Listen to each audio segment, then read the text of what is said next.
Hello everyone, welcome to this important video. आज हम लोग मैथ्स में क्लास 11th के बिहार बोर्ड के बुक को स्टार्ट करने वाले हैं। तो यहाँ पर यह चैप्टर फर्स्ट का इंट्रोडक्शन वीडियो है। चैप्टर फर्स्ट का नाम है समुच्चय या सेट्स। तो आइए चैप्टर फर्स्ट के इंट्रोडक्शन को शुरू करते हैं। तो सबसे पहले हम लोग समझेंगे कि आखिर समुच्चय या सेट्स है क्या, या समुच्चय या सेट्स कहते किसे हैं। तो समुच्चय या सेट्स वस्तुओं या अवयवों के सुपरिभाषित शब्द को समुच्चय कहते हैं।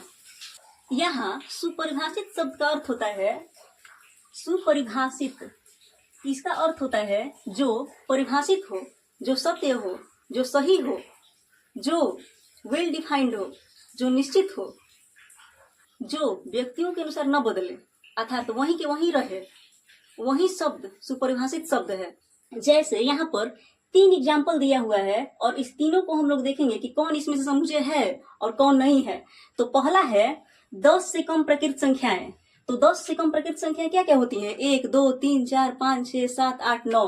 तो यहाँ हम लोग लिखेंगे कि 1 2 3 4 5 6 7 8 9।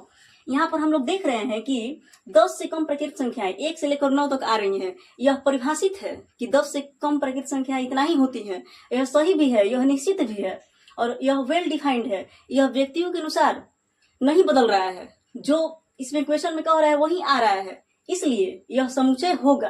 तो यह समुच्चय है। दूसरा है अंग्रेजी वर्णमाला के स्वर। तो अंग्रेजी वर्णमाला का स्वर क्या क्या होता है? होता है ए, ई, आई, ओ, यू। यहाँ पर भी हम लोग देख रहे हैं कि यह अंग्रेजी वर्णमाला के जो स्वर होते हैं 5 होते हैं। तो यह 5 है, यानी कि यह परिभाषित है, यह सही है, यह सत्य है, यह वेल डिफाइंड है। यह व्यक्तियों के अनुसार नहीं बदलेगा। जब व्यक्तियों के अनुसार नहीं बदलेगा, ज्यों का त्यों ही रहेगा, तो यह समुच्चय होगा। यदि यह मुझसे पूछा जाएगा कि यह सही है, यह समुच्चय है कि नहीं है, तो यह समुच्चय है। और यह किसी और से ही पूछा जाएगा तो यह वो लोग भी यही बताएंगे कि यह समुच्चय है, क्योंकि अंग्रेजी वर्णमाला में स्वर ए, ई, आई, ओ और यू ही होते हैं। तो इसलिए यह समुच्चय है। अगला एग्जाम्पल है दुनिया के 3 सबसे खतरनाक जानवर। तो यहाँ पर दुनिया के 3 सबसे खतरनाक जानवर बहुत सारे हो सकते हैं। जैसे मेरे अनुसार हो सकता है, मान लीजिए कि हो सकता है मेरे अनुसार सांप, बिच्छू, मगरमच्छ।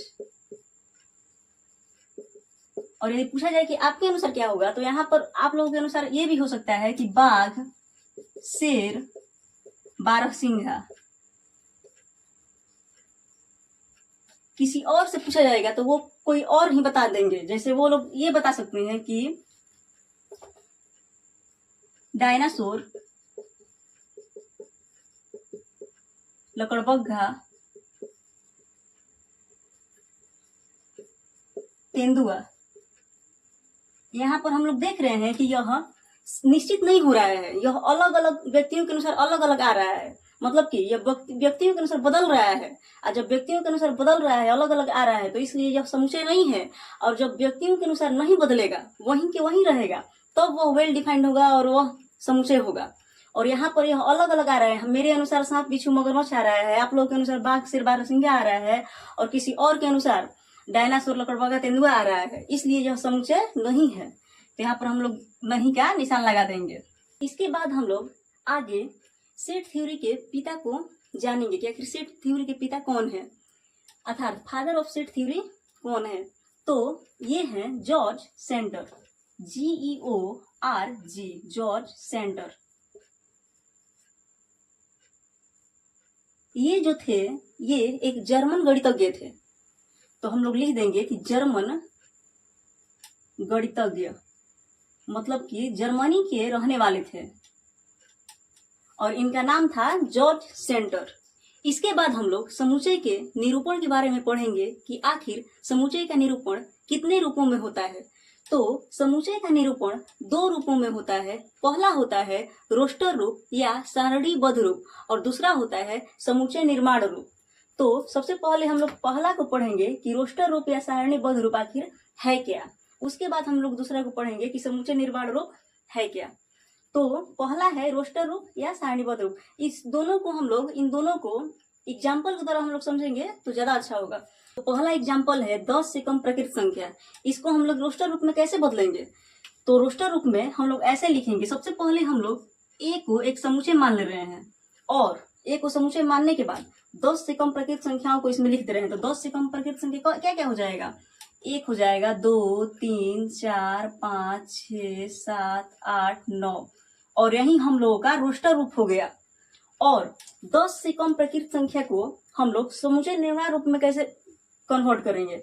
तो इसमें भी हम लोग सबसे पहले ए मान लेंगे कि ये समुच्चय है और यहाँ लिखेंगे हम लोग, इसको हम लोग संकेत में लिखेंगे कि x सच दैट x, एक नहीं, x सच दैट x 10 से कम एक प्रकृत संख्या है, प्रकृत संख्या है। और यही हम लोग का समुच्चय निर्माण रूप हो गया। दूसरा हम लोग ले रहे हैं एग्जाम्पल में अंग्रेजी वर्णमाला के स्वर।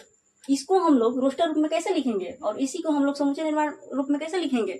तो इसको हम लोग रोस्टर रूप में ऐसे लिखेंगे, सबसे पहले तो हम लोग एक समुच्चय मान ले रहे हैं बी और इसको हम लोग रोस्टर रूप में लिखेंगे तो हो जाएगा अंग्रेजी वर्णमाला के स्वर। स्वर क्या क्या होता है? ए, ई, आई, ओ एंड यू। तो हो जाएगा ए, ई, आई, ओ एंड यू। रोस्टर रूप में हम लोग लिखेंगे, मझोला कोष्ठ लगा देंगे और उसके बाद जो जो एलिमेंट्स लिखेंगे, एलिमेंट्स लिखने के बाद में कॉमा लगाते जाएंगे और फिर मझोला कोष्ठ को बंद कर देंगे और यही हम लोग का रोस्टर रूप हो जाएगा। और समुच्चय निर्माण रूप इसका हो जाएगा बी बराबर, बी हम लोग समुच्चय माने हैं तो बी बराबर, इसको हम लोग संकेत के रूप में लिखेंगे तो यह समुच्चय निर्माण हो जाएगा। तो लिखेंगे हम लोग कि x सच दैट x अंग्रेजी वर्णमाला का एक स्वर है, एक स्वर है और यही हमारा समुच्चय निर्माण रूप हो जाएगा। तीसरा एग्जाम्पल है प्रथम 5 अभाज्य संख्या। इसको हम लोग रोस्टर रूप में कैसे लिखेंगे? तो इसको हम लोग सबसे पहले हम लोग सी को एक समुच्चय मान ले रहे हैं, उसके बाद हम लोग सी को लिखेंगे रोस्टर रूप में। तो प्रथम 5 अभाज्य संख्या, अभाज्य संख्या का मतलब क्या होता है? Prime number. तो हो जाएगा प्रथम 5, तो 2, 3, 5, 7, 8 नहीं होगा, 9 नहीं होगा, 10 नहीं होगा, 11। यही प्रथम 5 प्राइम नंबर है, यानी कि अभाज्य संख्या है। और इसी को हम लोग यह रोस्टर रूप में हो गया और इसी को हम लोग समुच्चय निर्माण रूप में कन्वर्ट करेंगे तो कैसे हो जाएगा? x सच दैट x एक, या हो जाएगा 10 से कम, 10 से कम नहीं, क्या कह रहा है? प्रथम 5 अभाज्य संख्या ना, x सच दैट x प्रथम 5 अभाज्य संख्या है, अभाज्य संख्या है। यही हम लोग का था रोस्टर रूप और समुच्चय निर्माण रूप। आशा करती हूँ आप लोगों को यह इंट्रोडक्शन वीडियो समझ में आया होगा।